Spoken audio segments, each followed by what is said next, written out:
RCN. Le son de la différence.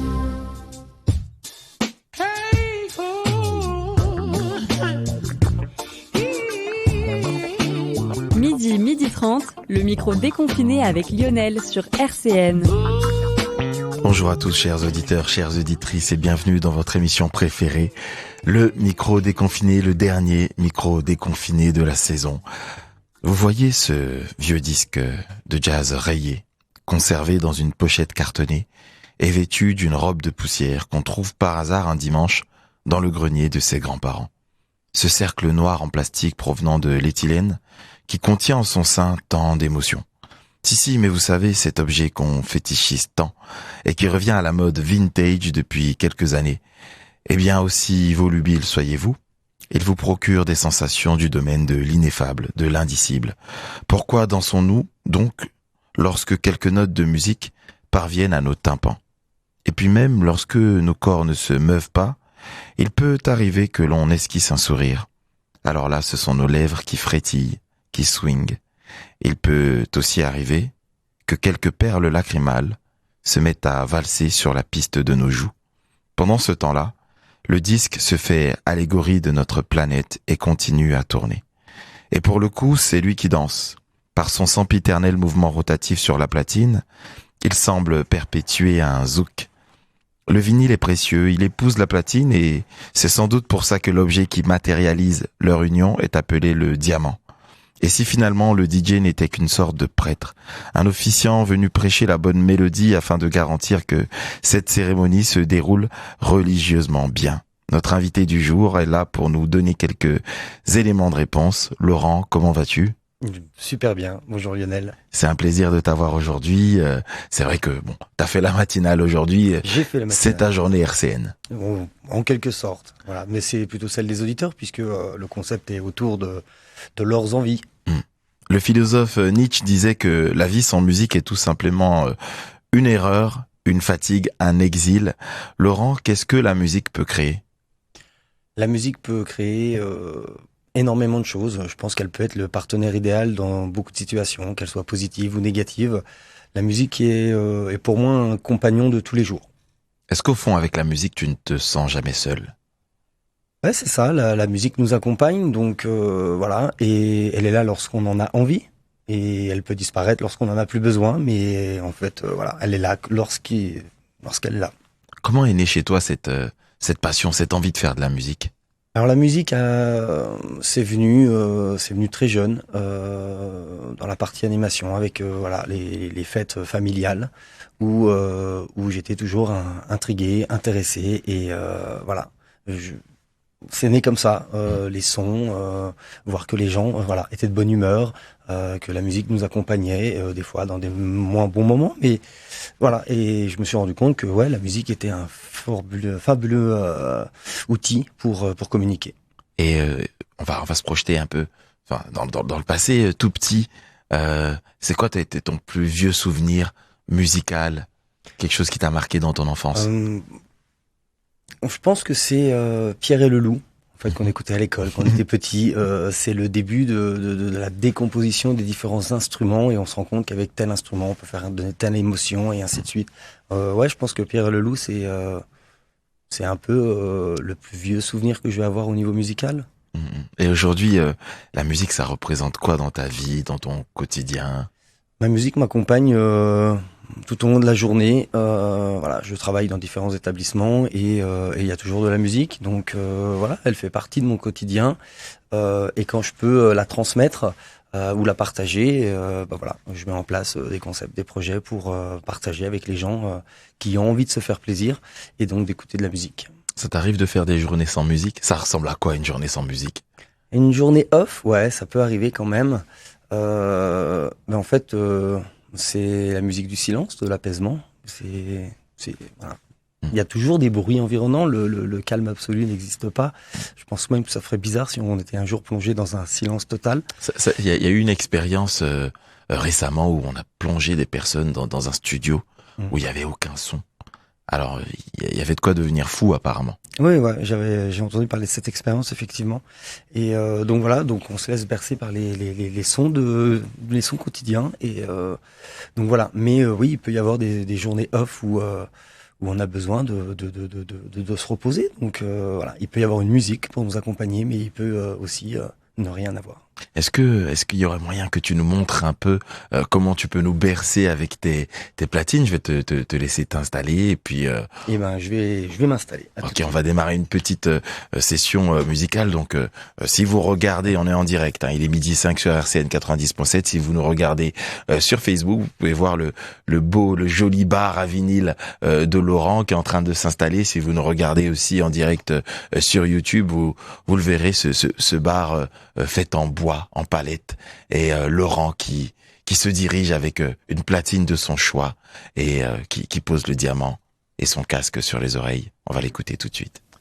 Merci à toi Laurent pour cette belle pause musicale.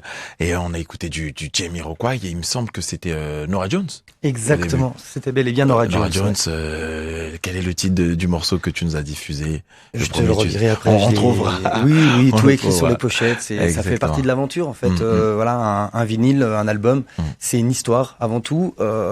C'est ce que je dis souvent, c'est que le digital aujourd'hui a un petit peu coupé ce lien avec le côté artistique complet d'un album, même si on peut toujours les écouter. On a tendance à aller chercher que les musiques qu'on veut. Et le plaisir du vinyle, que moi je retrouve depuis un an, où je me suis vraiment relancé dans l'aventure, c'est d'écouter l'album complet.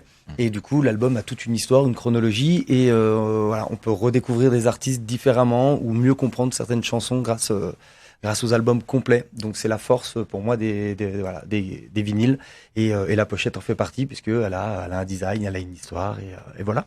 Et cette force-là, en fait, réside dans le fait peut-être qu'on laisse défiler la musique, donc on se laisse porter. On n'est plus acteur, en fait. On est complètement pris dans une vague. Exactement.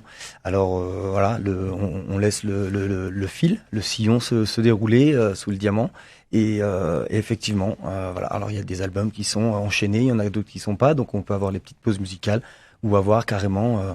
En général, parfois, on arrive à avoir 10-15 minutes de musique sur un 33 tours. Donc du coup, voilà, c'est des pauses qu'on sélectionne, mais pas forcément des titres précis. Donc voilà, un groupement de mélodies qui vont s'enchaîner.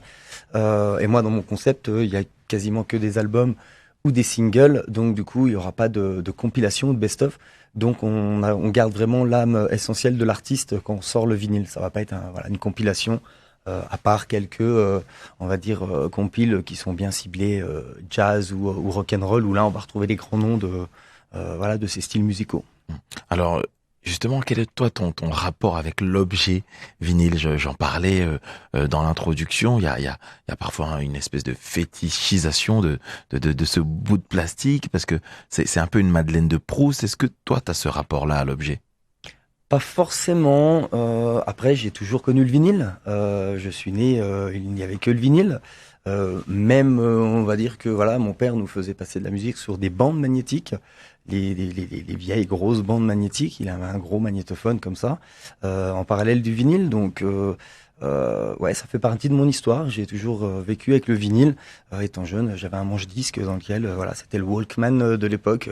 Il y avait un haut-parleur intégré dessus, il fallait forcément le brancher, il n'y avait pas les piles, il n'y avait pas de batterie. On peut pas le transporter pour aller à l'école avec. Non, c'était pas pratique. Ou alors, fallait le rebrancher en arrivant. Mais le temps du trajet, voilà, c'était. Mais on faisait d'autres choses pendant le trajet, donc voilà, on chantonnait. Donc du coup, la musique nous accompagnait.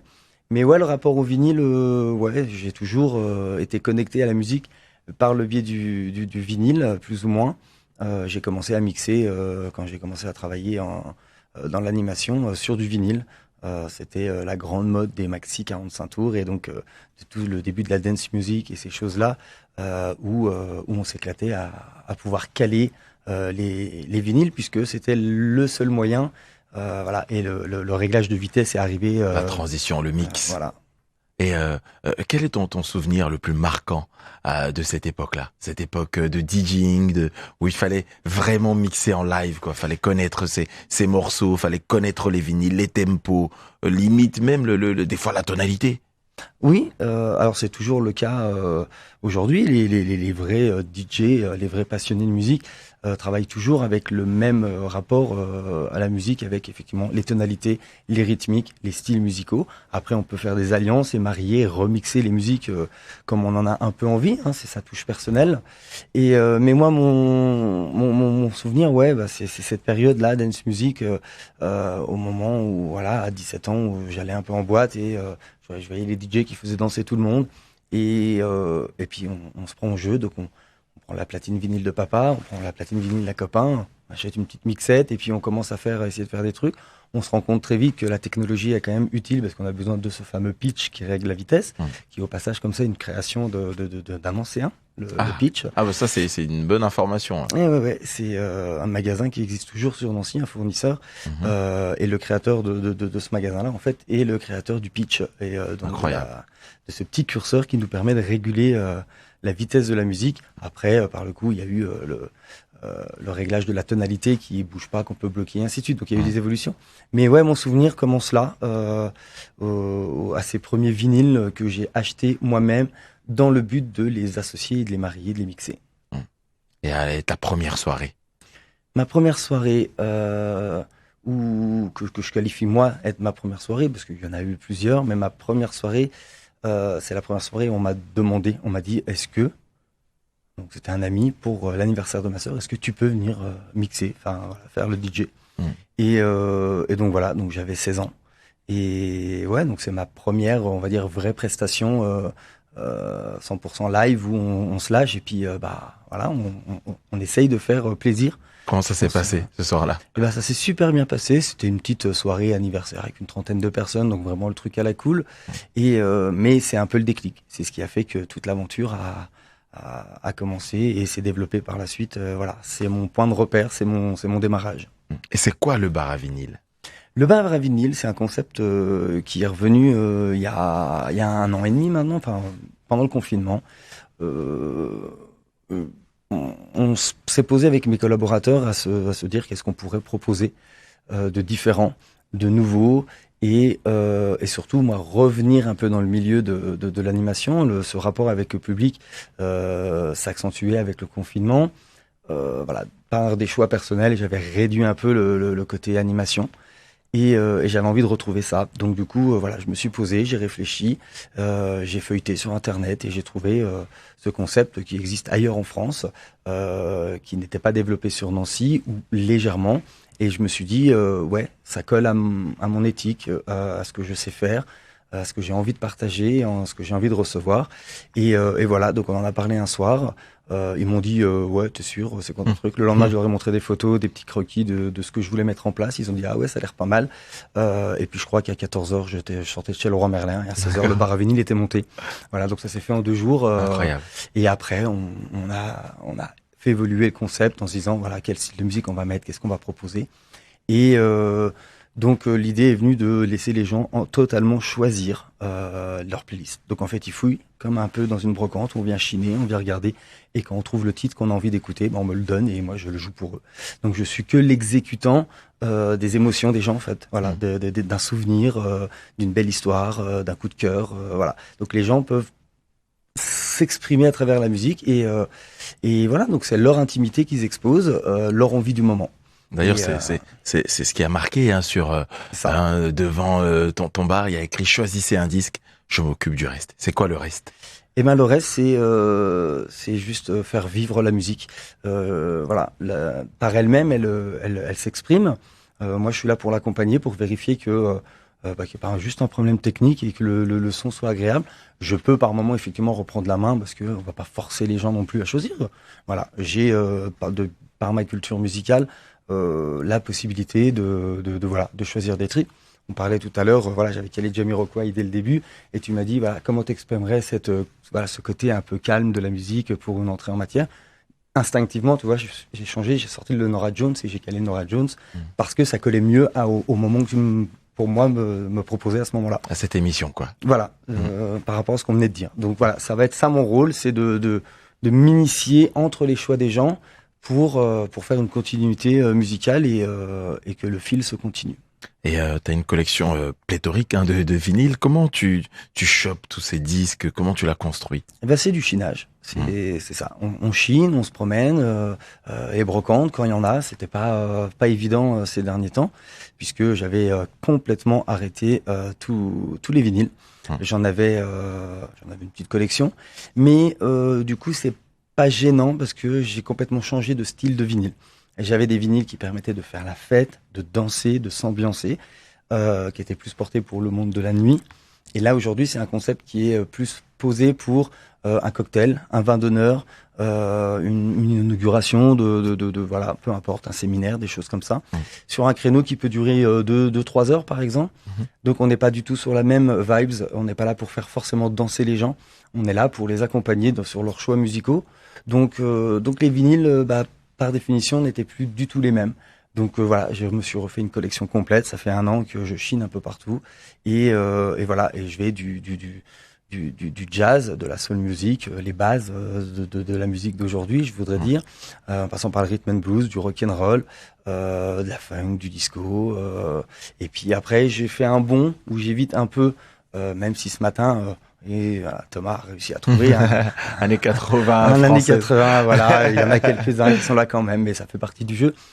Essayer de sauter un peu cette période-là, qui était toute la période que j'utilisais pendant 20 ans, et de dire que non, voilà, je vais travailler avec complètement autre chose. Donc, il y en a quelques-uns qui font partie des incontournables, on va dire. Mais voilà, je suis pas là pour faire danser les gens, même si des fois ça déclenche des petites séries de danse. Parce que le rock'n'roll peut donner envie aux gens de danser. Bien sûr. Un Cyndi Lauper qui passe très bien peut donner envie. Un Johnny B. Good. Voilà, un Johnny B. Good, c'est excellent. Voilà, c'est plein de choses comme ça. Donc du coup, on en est là. On a retravaillé sur la musicalité et de proposer une ambiance beaucoup plus cosy, chill, voilà, lounge. En fait, on est posé et on se laisse porter par la musique. C'est vraiment ça le concept, c'est de ne pas trafiquer la musique. Donc les tempos ne sont jamais changés, la tonalité non plus, et très rarement on les coupe. Alors quand c'est des versions un peu spéciales, remix, où il y a des breaks, effectivement on va couper avant, mais en général le morceau va être joué complet. Une démarche assez puriste au final. C'est ça. Mais toi, quel est ton style de musique préféré dans tout ça? Tu nous as parlé du jazz, de la soul, du rhythm and blues, du rock. On voit qu'il y a une grosse culture musicale. Forcément, en écoutant tous ces morceaux, toi, qu'est-ce que tu préfères? C'est un peu le reflet de ce que j'aime en fait. J'aime toutes les musiques. Est-ce qu'il n'y a pas un style qui se démarque un petit peu plus? On va être sur de l'électro-chill, voilà, vraiment musique ambiance avec on en parlait tout à l'heure, avec des rythmes un peu bossa derrière, des trucs, voilà, on se pose et rien que d'entendre la rythmique, on a juste envie de se laisser porter, bercé par la musique, voilà, avec une version électro ou non. Ouais, on va toujours tourner autour de ces musiques un peu jazzy, soul, et puis par moment, ouais, un peu d'électro remis par-dessus. Alors c'est aussi le bar à vinyle, un décor, hein, c'est un visuel, c'est assez original. Ce décor en palette, en bois, en rotin, enfin je veux dire, il y a plein de choses. Et puis même toi, tu arbores ce petit chapeau de paille, de dandy, ce nœud papillon que t'as d'habitude en bois. En quoi est-ce important de se démarquer par le visuel, par le style? J'estime qu'on est là pour faire plaisir aux gens, donc voilà, le visuel pour moi est aussi important que la qualité des disques qu'on va proposer, du panel qu'on propose. Donc c'est né pour se coller au mieux au vinyle, tout simplement. Le vinyle étant un objet vintage, la déco vintage m'a apparu essentielle. Alors après, il y a différents styles de vintage. Moi, je suis parti plus vers le naturel. Donc voilà, que des matières simples, du bois, du rotin, de la paille, une vieille valise, voilà. Et tout est fait pour le principal du décor à la main, comme ça, vite fait. Sinon, après, c'est pareil. C'est tous des objets chinés par-ci, par-là, qui ressemblent un peu à ma philosophie de vie, en fait. Elle reflète ta personnalité, quoi. Ouais, je pense que on ressent ce que je suis par rapport à cet environnement. Et pour terminer cette émission, une dernière question. T'es un véritable couteau suisse. Tu touches à tout. T'es technicien de métier. Qu'est-ce que tu peux nous dire sur ça? Comment tu t'organises? Comment tu gères? C'est pas géré. On va dire que c'est pas géré du tout. Je fais les choses quand elles sont à faire, tout simplement. et je peux m'adapter à toutes les situations, ou quasi toutes, parce que voilà, on n'est pas non plus doué dans tous les domaines, mais voilà, je touche à beaucoup de métiers, je suis capable de faire beaucoup de choses. Mon domaine de prédilection tourne autour de tout ce qui est multimédia et son, lumière, hein, forcément, puisque c'est la base de ma passion. Ça reste une passion avant tout. C'est aussi pour ça que j'avais fait un break fut un temps, parce que j'avais plus cette envie. Je le faisais par dépit et peut-être juste par intérêt, parce que ça rapporte forcément aussi un peu de l'argent hein, quand on travaille. Mais voilà, donc il y avait plus cette étincelle, cette envie qui me donnait envie d'y aller. J'avais plus le trac quand je prenais le micro. C'était devenu tellement normal que je n'y trouvais plus de plaisir, tout simplement. Et j'estime qu'en tant qu'animateur, si nous on prend pas de plaisir, on ne peut pas le communiquer. C'est comme tous les artistes. Et donc du coup voilà, donc j'ai réexprimé mon talent par rapport au bar à vinyle, parce que j'estime que c'est un genre de talent. Et à côté de ça, bah voilà, c'est mon activité de tous les jours. Je vais changer une ampoule, je peux réparer un évier, régler du son, faire un show lumière. Et est-ce que ça te dirait de réparer nos cœurs et nos émotions en diffusant quelques musiques? Eh ben, on pour va y aller terminer, tout de suite. Je vais en profiter pendant que tu t'installes pour vous dire merci, chers auditeurs, de nous avoir suivis tout au long de cette fin de saison hein, du micro déconfiné. Quant à moi, ce sera ma dernière au micro du micro déconfiné. C'était un plaisir de vous avoir toutes les semaines en direct le midi. Merci à Jean-Luc qui m'a accompagné tout au long de la saison pour la technique. Merci à Cyril, merci à Sarah qui était en début de cette émission, et merci surtout à vous, chers auditeurs. Merci aussi aux invités, et c'est un plaisir de terminer cette saison et cette dernière pour ma part avec Laurent. On se quitte en musique. Bonne continuation et on se revoit pour d'autres aventures à la rentrée.